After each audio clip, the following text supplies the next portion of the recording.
Forgiveness, the Holy Spirit's plan.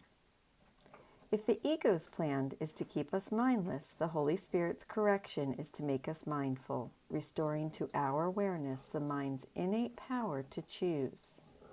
This awareness is impossible without letting the ego go as our teacher and choosing the Holy Spirit. Needless to say at this point, the change of mind is one of our symphony's most central themes, and we return to it again. You have set up this strange situation so that it is impossible to escape from it without a guide who does know what your reality is. The purpose of this guide is merely to remind you of what you want. He is not attempting to force an alien will upon you. He is merely making every possible effort within the limits you impose on him to reestablish your own will in your awareness. Our will in this context is the mind's ability to choose. By reestablishing it in our awareness, we become aware of the unhappiness inherent in our first choice for guide. This is what motivates us to choose differently. As I have commented before, Jesus appeals to our selfishness, telling us that we will feel happy and peaceful if we choose to learn his teachings of forgiveness.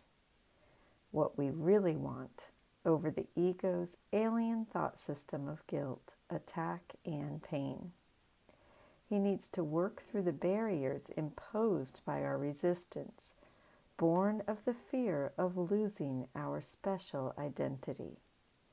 Hence the indirect learning of forgiveness that he will speak of in chapter 14, rather than the direct approach of our simply accepting the truth of atonement and rejecting the illusion of separation.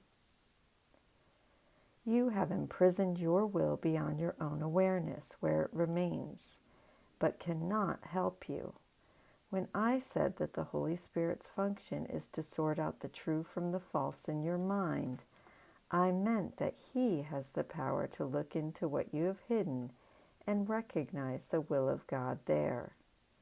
His recognition of this will can make it real to you because he is in your mind, and therefore he is your reality. If then his perception of your mind brings its reality to you, he is helping you to remember what you are. By calling upon the Holy Spirit, we call upon the same part of our minds, using it as the basis for looking at the ego's insanity and finding it wanting. In doing so, we reflect the sanity of heaven, the will of God that is our reality.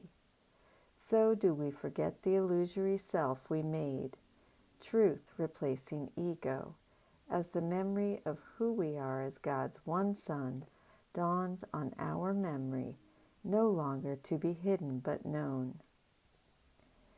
This remembering occurs through the Holy Spirit's plan of forgiveness, and we turn to a few passages among many, many others, and similar to those that we have already seen, that speak of our need to look on people as one with us. We need to recall that the problem is we so cherish our separation from God that we made up a thought system of individuality, crowned by a material world that proved separation to be real by accentuating our differences with each other. We made bodies to be different, not only in form, but in the content of others, wanting from us what we secretly wanted from them. Consequently, the world of bodies became a battleground of differentiated enemies, a concept that is undone by our looking at everyone as the same, for we share the same split mind, wrong mind, right mind, decision maker. The importance of this theme, which reflects the oneness of Heaven's Son, can be seen in the following passages from the Answer to Prayer. If you would know your prayers are answered, never doubt a Son of God.